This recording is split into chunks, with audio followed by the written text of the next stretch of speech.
Good evening. Welcome to the Newport Board of Education special meeting. May I have a roll call, please? Here. Here. Here. Here. Here. And if you all would join me in the Pledge of Allegiance. I pledge allegiance to the flag of the United States of America and to the republic for which it stands, one nation, under God, indivisible, with liberty and justice for all. And now we'll have a moment of reflection.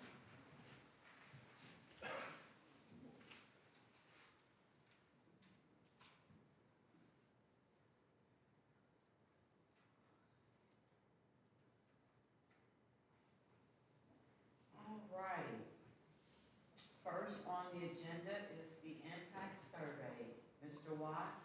All right, we're going to have the principals come share impact results, talk about the good things on the surveys, areas of improvement, and then some next steps. So we'll start with the primary school. So each one is going to have about 10 minutes to present, and then give you all an opportunity to ask any questions you might have. So I've put together a few slides on a PowerPoint that we can walk through together. So the impact survey is given every 2 years on the working conditions of a building. And really what I share with our staff today is that we're always in that continuous improvement mindset in terms of no matter what the results are, we're going to try to get better on what those are. So the first area, as you can see, is educating all students. Our results were 75% favorable. That's an increase of 11% from 2 years ago.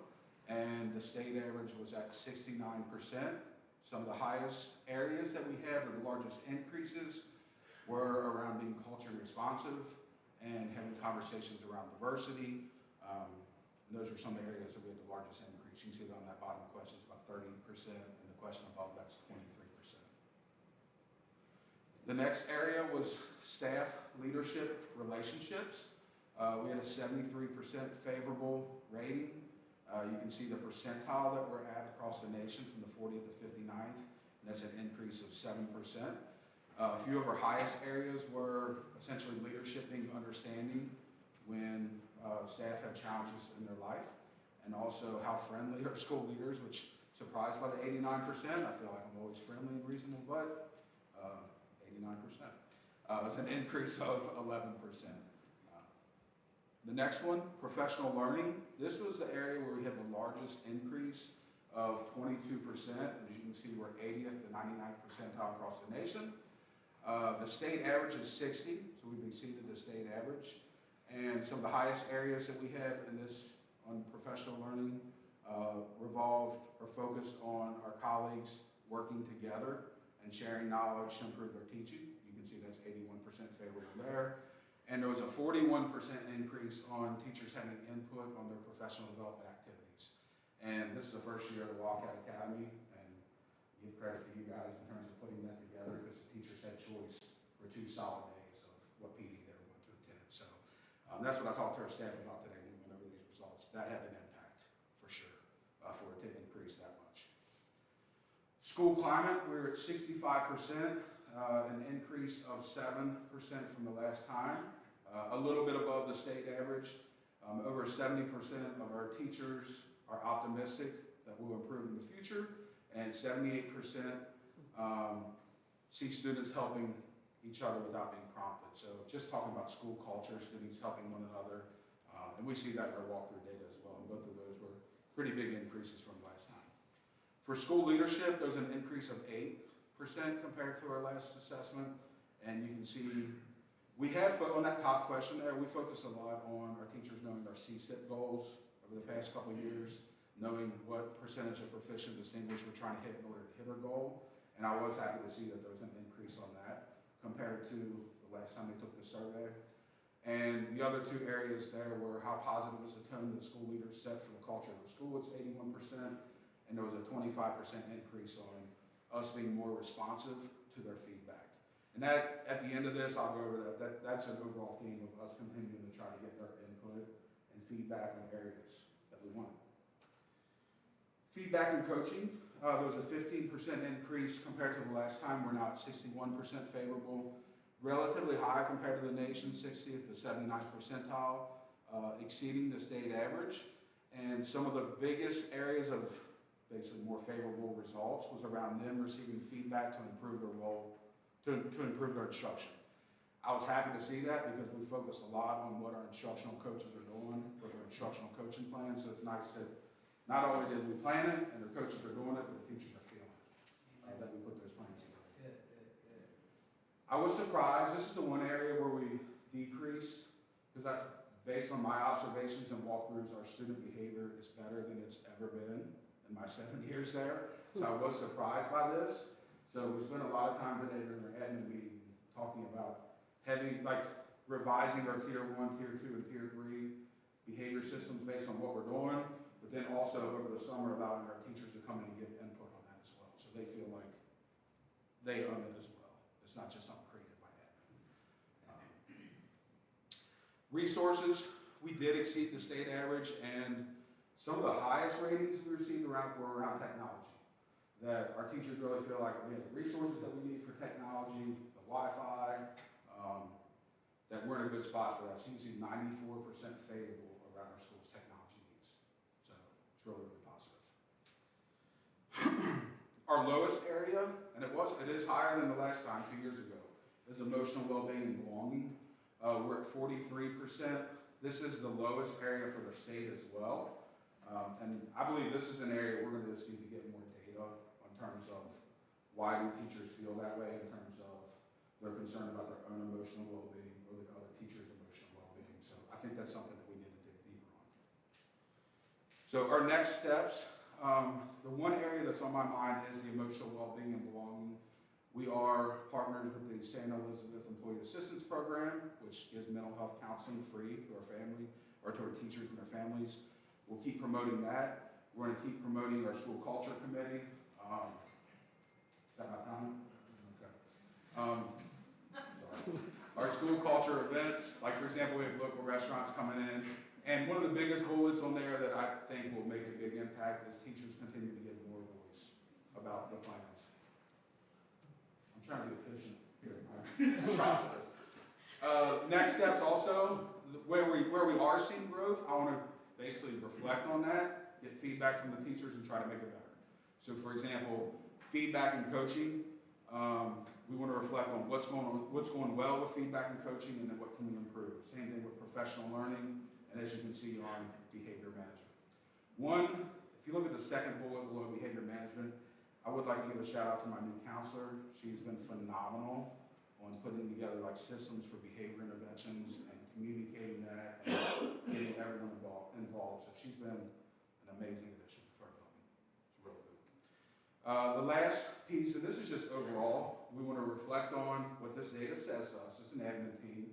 We want to revise our systems, and we want to get our teachers involved in refining those processes and the things that we do at our building.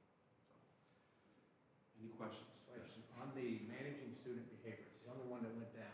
Yeah. Have you gotten any feedback, or do you have a process to get feedback from faculty and teachers as to why that is what it is? I don't have all the survey questions in front of me. There's one or two that did decrease, so that's one. We can look at those particular questions. But when I look at our walkthrough data, I look at our observation data, our student behavior in the classroom is really, really strong. We have fewer removals than we've ever had before. So right now, I think we need to ask for more information. I hate to say dig deeper, but find out why they feel that way. Also, this survey was given 2 years ago when we were just coming out of COVID, and class sizes were much, much smaller at that time. So it could also be that when we gave that survey 2 years ago compared to now, it's also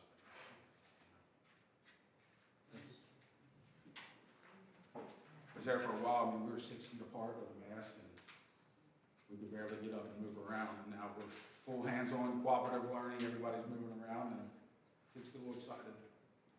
So what you're saying is, based on the things you have in place, when they take the survey at the end, you continue to grow and they continue to have a voice in the classroom management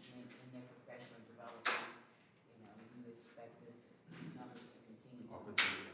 And like, for example, revising the school-wide routines and procedures, getting their feedback on, is there something that's not working in the cafeteria, not working in the hallway, or do you not feel like you're getting the level of support for interventions for behavior that you need? And just basically having that plan and asking them what else do they see that we need to work on and improve on. Okay. Very good. Any other questions, comments? I just think it's great that the majority of the Yes. areas you've gone up. Yes. It was 8 out of 9, so we had that one area that. This is what we like to see, continuous improvement, that's the expectation for the students, so it's, as we want their capacity to increase, we as leaders, our capacity has to increase as well, so, good news, thank you. Thank you. And, you can go ahead, Senator, Matt, if you like. And some of these answers on some of these questions, so I'll give you an example. The lowest score in that category for managing student behavior was a 22. So, that brought the other schools down, of course. So the question on that one is, how often does student misconduct disrupt the learning environment at your school? Here are the choices. Almost never, once in a while, sometimes, frequently, or almost all the time. Now, to me, and I really don't like the way some of these are worded. What's the difference between once in a while and sometimes? You know what I mean? Yes. That makes it sometimes difficult, or sometimes it's frequently. Right.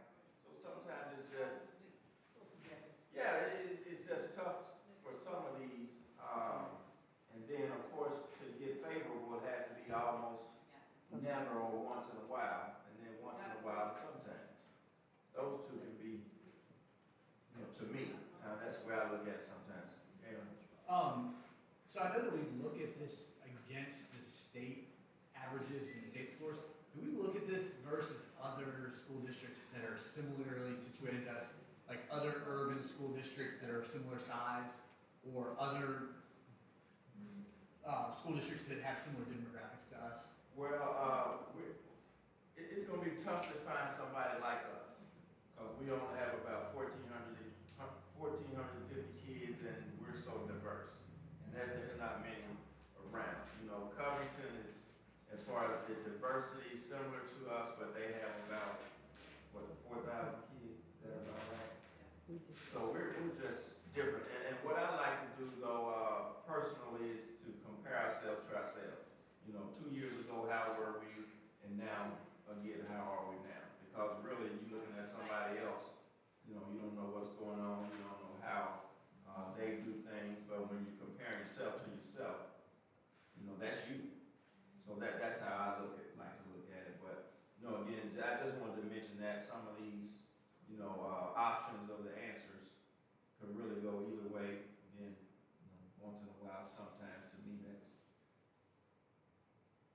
which one is which, so.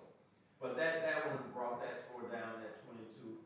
So other than that, we have 69, 1, 75, 61, 58, and an 81.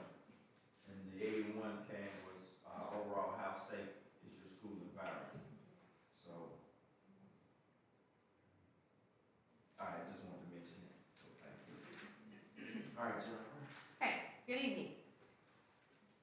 Okay, so jumping in, we looked at staff leadership relationships, so we were at 88% this year. That was up 27%. State average is at 78%. So we're really proud of our impact data. We went over it with our faculty today too, so we're very pleased with how our impact survey results came out this year. How friendly are your school leaders to you? That was 94% favorable and up 17 points. At your school, how motivating do you find working with your leadership team? That was 81% favorable and was up 41 points. So we made a lot of leaps there. Thank you. Educating all students was at 80%, and that was an increase of 7. The state average here is at 69. How often do teachers use assessment data to inform their instruction? That was 97%, almost all the time or frequently.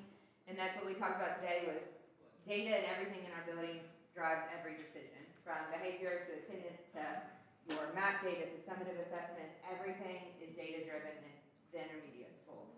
How often do adults at the school have important conversations about sensitive issues of diversity, even if it might be uncomfortable? This was 78% favorable and an increase by 34%. And I made the comment about we're doing belt training, and we've had an increase this year in where our students are coming from, Tanzania and Jordan, and we're seeing a lot of different places now, so they're getting a little bit more comfortable with the uncomfortable. School leadership is at 77%. This is a 25-point increase from the previous impact survey. The state average is at 67.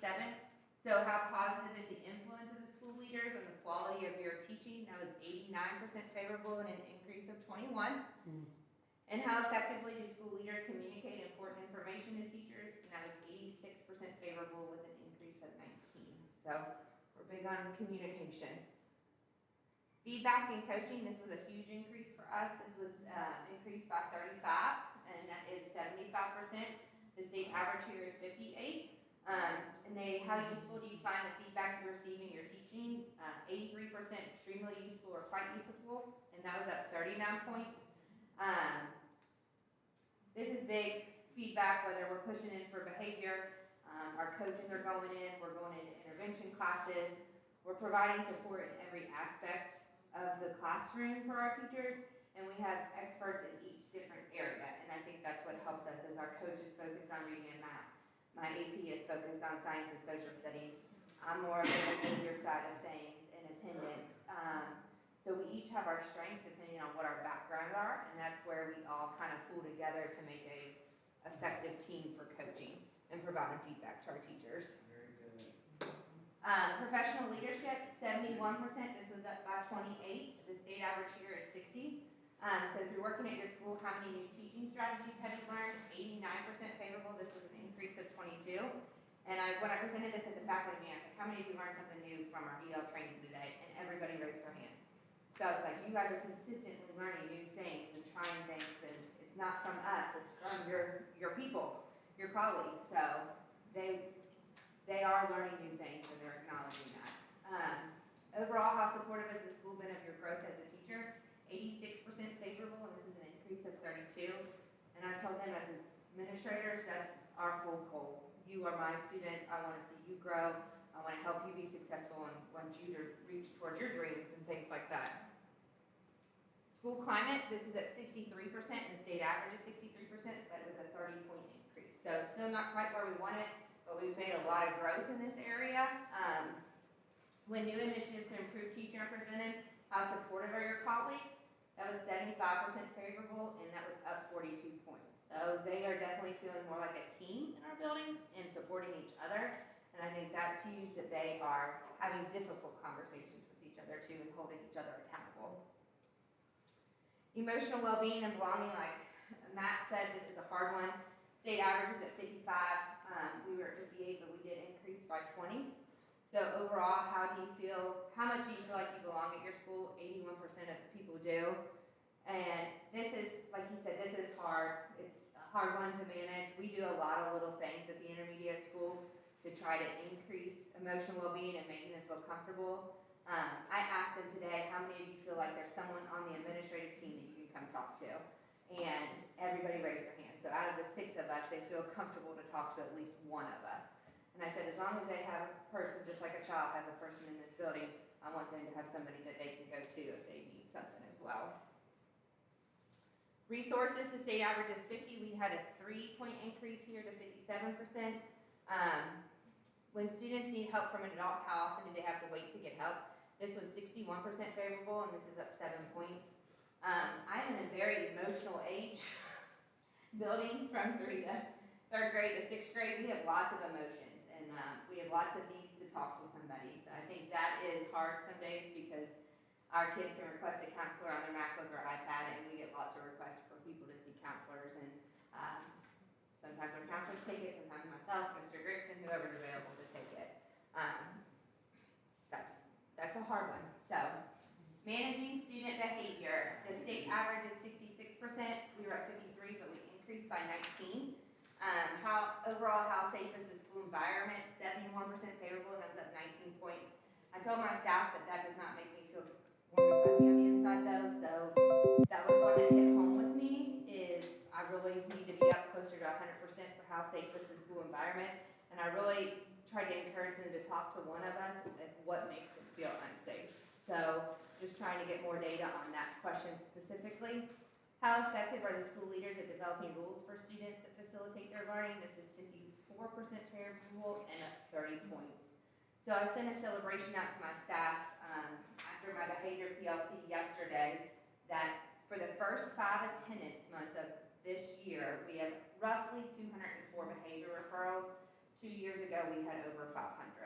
So we are drastically decreasing our behavior every year. Last year, we were sitting, I want to say it was like 340 something, and this year we're sitting right at 204. So we're getting there. It takes time, but we're working towards that. So our areas of growth and next steps is definitely managing student behavior. That's a continued focus for us. We are doing some behavior PLCs that we meet every Tuesday with the behavior team with the DPP office. And she provides us with some of our tier 2, tier 3 students and really helping our counselors and my behavior team on managing behavior. We are consistently looking for feedback and changing our behavior system. So we just implemented a new system in January. And we're getting ready on Wednesday to get some feedback from our teachers on how that's been for the first 6 weeks of school. Resources, cleaning out spaces.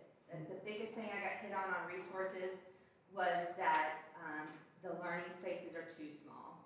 But I'm an elementary school operating in a middle school building. So I reminded them that day, if you don't need it, get rid of it. So it's hard to operate that elementary feel when that building was designed to be a middle school and are framed for middle school classes. They're not framed for elementary. So I'm going to continue to get hit on that one, and there's not too much I can do besides when you're trying to cram 29 kids into a very small space. Emotional well-being and belonging, more staff-to-staff check-in. So we talked about bringing back like that Sunshine Club. We do a lot as an administrative team. We do treat trolleys. We celebrate a lot. We are constantly doing something for our staff, but it's not so much staff doing things for each other. So that's something we want to look at as positive note cards, having something in the teacher lounge, having maybe a budget or fund where they can come to us for ideas to do for each other.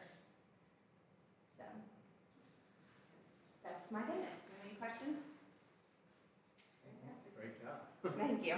Great report, and we love that you all have action plans for the continuous improvement. And, you know, we do a lot of reaching out to the community to help our students.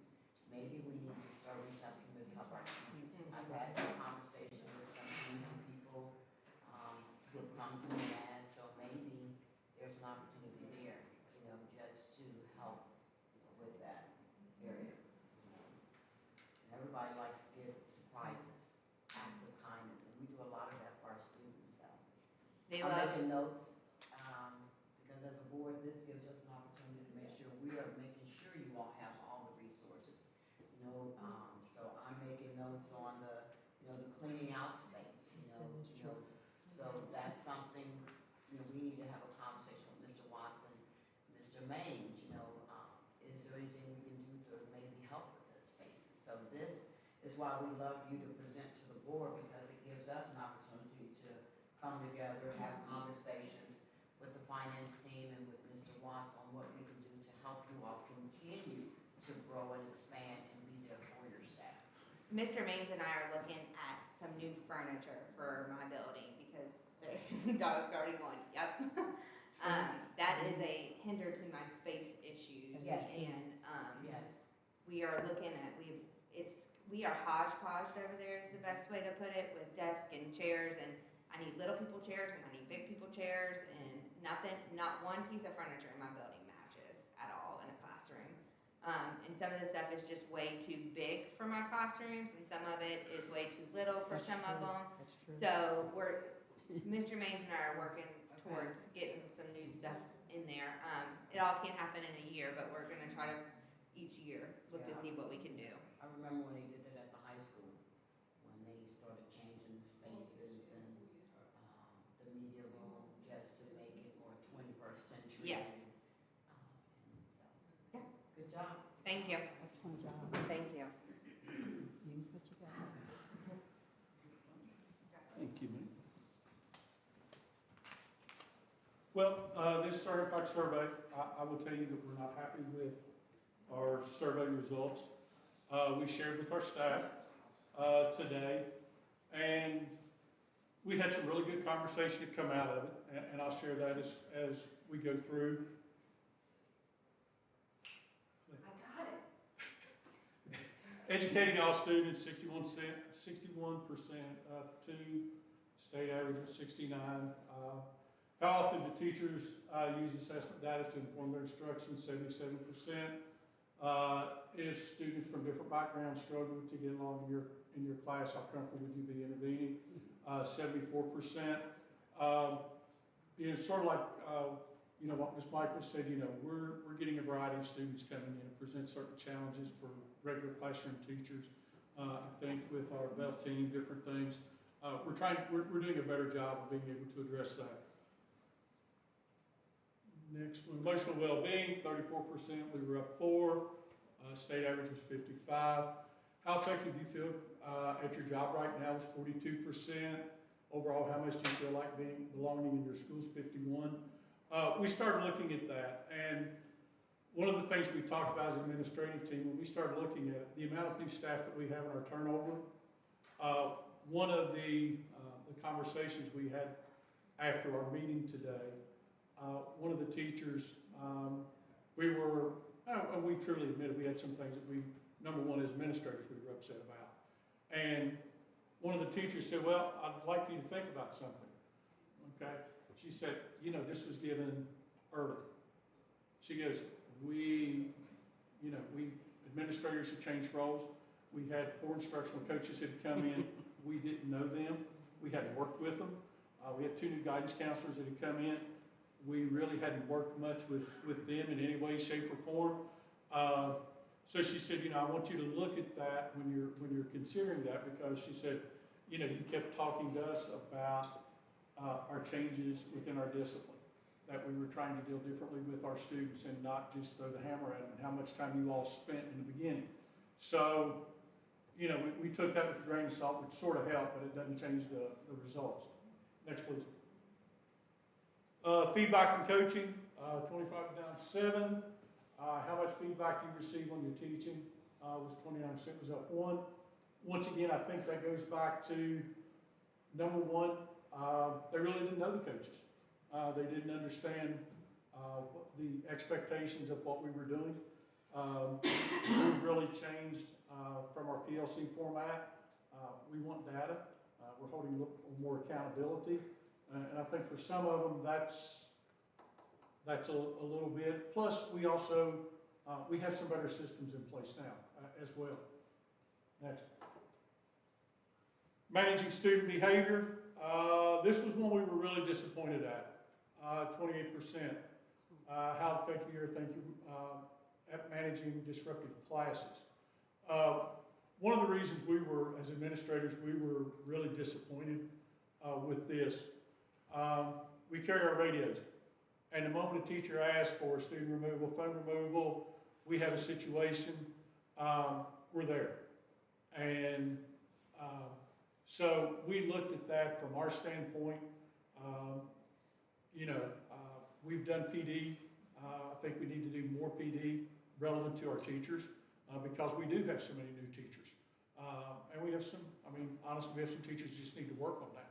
So, we went from that. Next, please. Professional learning, once again, went down. Overall, how supportive has school been in your growth as a teacher? Went up 4 as compared from 2 years ago. We were, honestly, we thought we would have better results on that because what we did with EdCamp and everything, because we got so many good responses about, hey, we really enjoyed that. Of course, we had a lot of young teachers. And we thought that our scores definitely would be better there when we looked at it because there has been so much support with things. Resources went up 2. How many more resources do you need to adequately support your students' learning? They agree we have resources. undoubtedly technology plays a big role in that. And so I felt like, when they looked at that, between from the amount of curriculum material that they have, their use of technology, et cetera, I think they felt really good about that. But once again, it's something we still need to work on. Because we say we're adequately supporting student learning, but we want to see more engagement taking place in the classroom. Next. School climate, down. How optimistic are you that your school will improve in the future? 32%. I looked at that and said, well, that's about the number of experienced staff members we have. Next. School leadership, once again, same thing, was down. How knowledgeable are your school leaders about what is going on in teachers' classrooms? Was 32%. Once again, we sort of go back and go a little bit of early in the year, what exactly we call our PLCs, our instructional coaches. I mean, Ms. Payne's worked for our instructional coaches. They're continuously working with staff. And so we were disappointed in that from that standpoint. Staff, leadership relation, how friendly are your school leaders towards you? 55, that dropped. 15. One of the things we looked at that, once again, goes back to, we had a problem with this because we took this one sort of personally because we've had several deaths this year with our staff. We've had a lot of illness. And we sort of, I don't want to say we've been over backward. I think we've done what we should do with that. We all feel that we're certainly approachable. I think part of it is we sort of are busy, and we're trying to get certain things taken care of. So, areas of growth. Work on developing a more positive school culture, increasing professional learning opportunities within our building. We've been doing that all year through, even when we're doing our faculty meetings, we've been having our own staff present things that they're doing well. We have our EL people present. Provide staff with additional classroom management trainings. We think that's one of the big areas that we need to see improvement. We have two. Our biggest number of referrals are still classroom. They are still classroom, and we're trying to eliminate some of those. Improve feedback to staff on teaching in their classrooms. Next, please. Next steps. Conduct staff surveys. We started that today. We sent out a survey on some of these items that we've talked about, wanting more feedback from our staff. And in particular, I think more of it was about, this took place beginning of the year. How do you feel about it now when we look at certain things relevant to that? Have staff more involved. Of course, we got scheduling committee coming up. We want, with our advisory committee, we want to do more with our curriculum. We put together, put out a transformational team, one for the middle school and high school. We only had 4 teachers relevant to that who wanted to jump on board. So we were disappointed with that, so we're trying to bring that back. We also wanted to do a student group. We do, within our guidance, they are engaged tremendously now with groups. And so one of the things we want to do is we want to take a good cross-section from the middle school and the high school and really talk to them about what's happening in the classroom. Why, do they think there's enough engagement? How do you use technology? And then staff PD days by department being investigated to improve collaboration alignment. Talked with Ms. Payne about that yesterday. We presented that to the staff today. And overall, it was like, oh yeah, we would really appreciate that. So, we're not where we want to be. I think we're still going to be moving in the right direction. We have shored up a lot of our areas from the beginning of the year. So I think we're becoming more You know, we focused a lot, I'll pick on like our seniors. You know, we spend a lot of time with them right now. Earlier in the year, you understand you're not gonna graduate if you continue. So we've held meetings with all of those. We've called parents of some individuals who are in danger of failing and not graduating. We've requested meetings. Right now at the 7th and 8th grade, we have contacted 61 parents because their children are in danger of being retained. You know, at some point we have to put a stop to it. You know, we've got kids who are 2nd and 3rd grade level. And so, you know, just not doing anything, frustrated, et cetera. We got to find a way in order to reach them. And for some of them, if that's retention, of our 61, right now, I think we're 24, 25 that have come in either for meetings, or we've had Zoom meetings or phone conversations with them and the student. We have 2 of us in there when we do that. Usually it's a guidance counselor and administrator.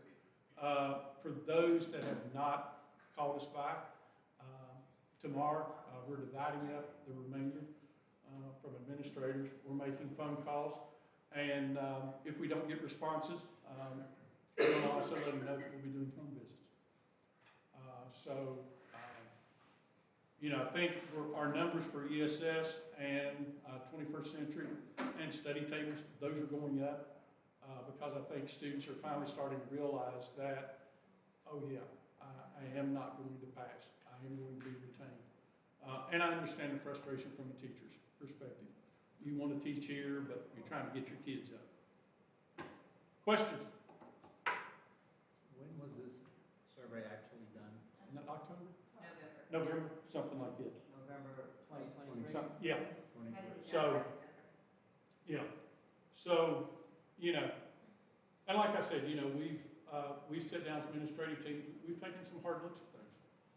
You know. Other questions?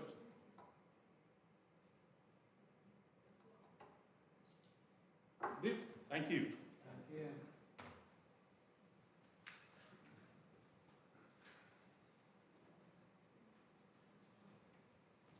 Comments, questions? Say, if you have anything nice to say, don't say it at all. So, Unfortunately, our high school has gone through a lot of, it's gone through more changes than any school in our True. district, unfortunately. True. It's something. If you look at the last, Three. how many years, how many leaders we've had in the last 5 years? Three We've had 3 principals. principals in the last 4 years. That's right. And so unfortunately, it's hard to turn over Two and to three or change more. it. Yeah, right, with change. Well, I mean, you know, technically, we're still not even fully staffed. No, So trying to find, so we've had to adjust our schedule several times. Yeah, but we did find a phenomenal young man, Jaquan Short, to come in and be a permanent sub for us, and Brittany Parr, who's now our grant for us. And so she's really changed that whole perspective of things already in about 2-week time period here. So we're looking at, once again, 2 more pieces of the puzzle. Put them together. alrighty. And then next is the district impact survey. Well, the district is based on the schools, so, you know, all of our schools, and that we just get averages. So that's why I had the schools talk about what they were doing. You know, we went up in each area as far as the district goes. We show gains in all areas, and we were better than the state in a couple. So let me pull that up quick.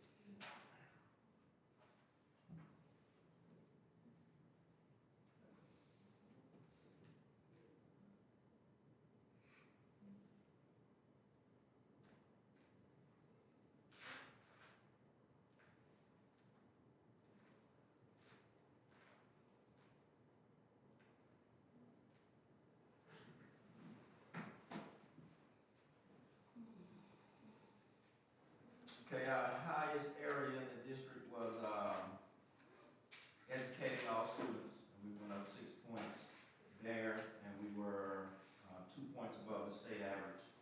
in that one.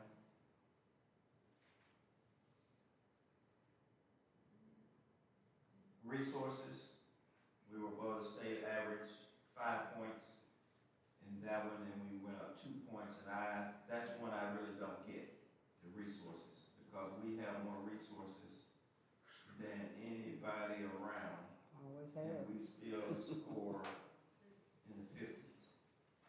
So I'm always puzzled about the resources. I'm going down and finding some of the questions here. So, To what extent does the quality of the resources at your school need to improve? And this is another one of those questions that it's sometimes I think some of these questions are hard to answer, because the options are, does not need to improve at all. So 17% said that, needs to improve a little bit, 38% said that, needs to improve some, 26% needs to improve quite a bit, 15% needs to improve a tremendous amount, 4%. So there, we need to figure out what do they consider resources? Because we give, we have technology, we have curriculum, we don't encourage teachers to spend their own money on things. So that one always puzzles me about the resources. well, I mean, I think if you look at it from perspective is how much, we know all the resources, and you know as a superintendent and your administrator, but in the everyday life of a teacher, how would they know what resources are offered, unless it's part of their opening day information, they get a packet? Do they get a packet that says all the resources that are available to them as a teacher? Is it part of their professional development? So how are they learning about the resources that are available to the students? How's that information distributed to the teachers? Because that's who's taking the survey, right? Yeah, it's the teacher, and these questions, Because I'm looking at is how often do school facilities need repairs?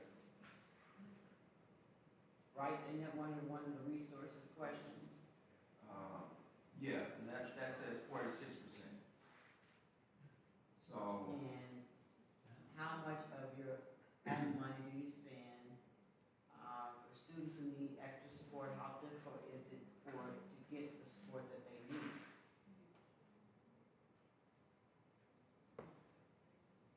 yeah, and like number 8, how important is it for the school to hire more specialists to help students? Not at all, 6%, slightly 13, and that's another one of those, somewhat, so slightly and somewhat. Yeah. 13% says slightly, 23 says somewhat, 34 says quite, and then 24 says extremely. And that's one of those, again, what specialists are you talking about? Mm-hmm. You know what I mean? Because we have interventionists, we have mental health therapists, we have counselors, speech therapists. So those are some questions that we need to ask more of. What do you consider specialists? You all know what we ask for and what we And provide. I guess that's why my question I'm asking these questions because, you're answering questions that they may not have the information for. And so when they give this impact survey, what's the expectation, when they ask these questions, what resources is this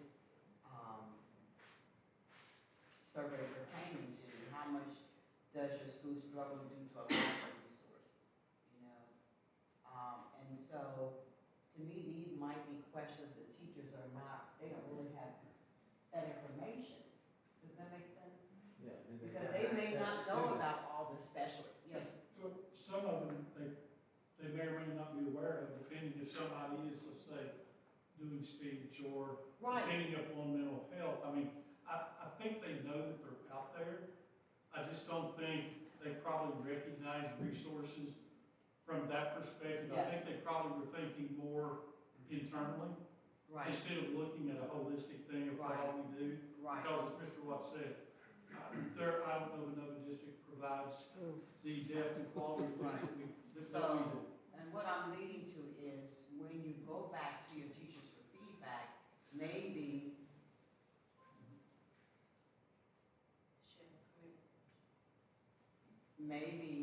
you need to explore their understanding of the questions. You Have know. a central place where they can see this. You And know. at my school, you can go on the website and they've got all the different, people you can, refer students to and resources that are available. You can Right. just click on it and send something, Right, but, just, just let them know. go back and say, when you answered this, when you gave your answer to this question, why did you answer the question that way? Because sometimes there's not a true understanding, and you kind of guess of what you think they want to know. So maybe before we do this again, we kind of unpack the answers and try to get the teachers to maybe, just pick some questions where, like this resource, that would be a question that I would actually have a conversation with some of the teachers to see what they're understanding. What does this question mean to you, and why did you answer it? And you could just do it randomly, you don't have to, just randomly send out do an email saying, hey, we got the impact survey, and we just want to maybe unpack this a little bit more to make sure that everybody understands what the state is looking for, and the only way you do that, because I'm telling you, sometimes when you take these surveys, you really are kind of guessing at what you think they might want to know.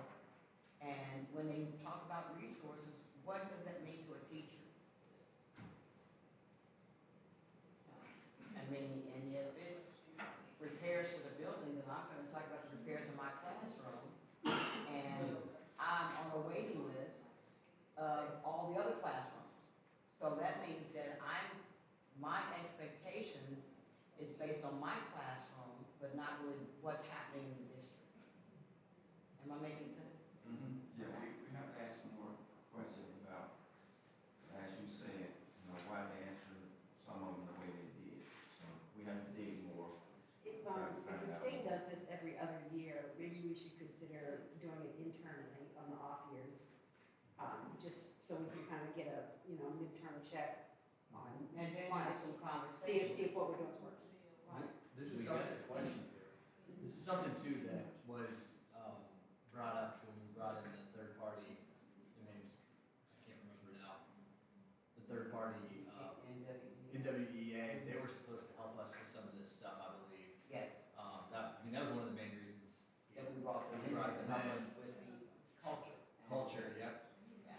And so, the other thing was exit interviews, to try to figure out why teachers were leaving us. And we were told that it's not always completely accurate because, people leave us for all kinds of reasons, some of which is relevant, some of which is not. But at the same time, we don't know unless we ask. Yes, And so I agree, we should do this every year on our own, whether we have a third party do it or if we do it ourselves. I have it created and ready to go. We did it at the intermediate school through a Google form last year that was anonymous. We gave it last November. So we do have it ready to go that we can distribute to them so that we can do next year. You could always do a survey monkey too. Yeah. We did it last year, well, I said Tim's nodding. Did you have like an open-ended comments on each one? I did not. I gave them just the same exact survey that impacted, same exact questions, same exact options, everything. Gotcha. But so all three of you guys went back to the staff and said, and had a discussion about this. We did our culture stuff. Yeah. But I think one of the things, just what we were looking, the conversation was, is maybe breaking down each section and taking a section and those questions and actually going through, sharing our thoughts about what really does a question ask. And then, okay, you know the survey, it's anonymous, but let's break it down piece by piece. Maybe get a little more accurate aspect. I know we said when we met, you know, we wanted to do, the survey again, you know, like at the end of the school year, leading into next year to also help provide some additional information for us. Well, maybe that's what should happen. Maybe you guys should give the survey in, you know, March or April. Yeah, and my question is, what, did you factor in, you have a lot of new teachers, right? How many of them have taken this impact survey before? In my building, probably, most of my new probably, I maybe had 3 that have probably done it. The rest of them are like brand new, no exposure to anything. How many teachers, just ballpark, do you have in your school? We had 53 that took the survey. I had 36. 34 or so. Gotcha. And So how you- many teachers do we have altogether? Is that what you're trying to? No, I was just trying to you're working with the high school has a bigger group, Yes. so more moving parts probably. Those are just certified full-time Okay. teachers. They're not, they're no classified, no one like that takes it, just full-time certified. We I have can more ask that staff. question. Yeah. See, by doing these type of surveys, it's good, you're getting quantitative, but maybe find a way to get some qualitative information from them as well. Agreed.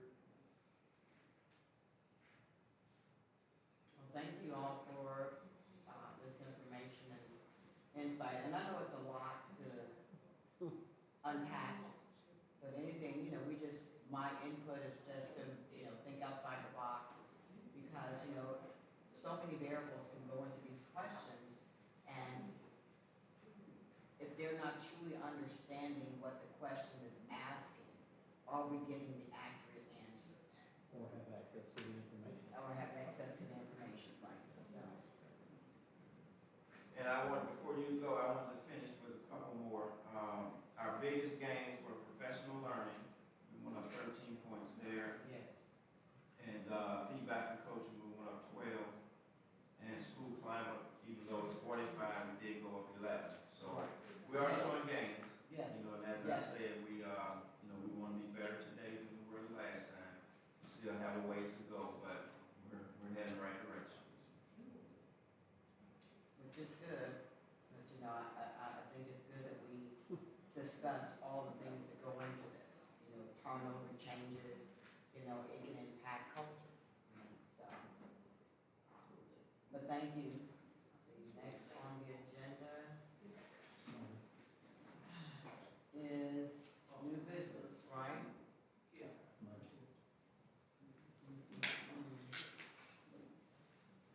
We have change order. And that's, we get the credit for some work that was done on the, stadium first phase that didn't have to happen. So it was, some kind of lime, where is it here? Lime stabilization that they thought they had to do, but they did have to do that, so that's why we got a $12,000 credit Okay. for that. Rare bird when they're giving you money back. That's right. We'll take it. Whenever something like that happens, I'm always like, we've gotten more. Yeah. Yeah, that's it. And also on new business, we are here, we have received a letter of resignation from our vice chair, Melissa Sheffel, with an effective date of March the 15th, 2024. I had to pick my anniversary. Say what? Did you have to pick my anniversary?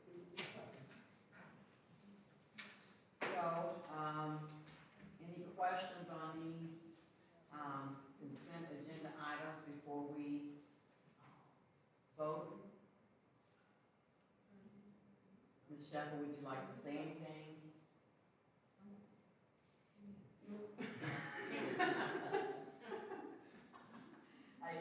She did send us an official letter,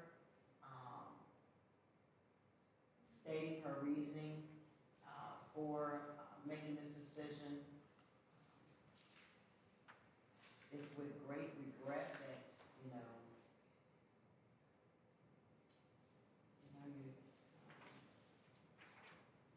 I understand. We she'll be with us for another couple meetings, so we're glad about that.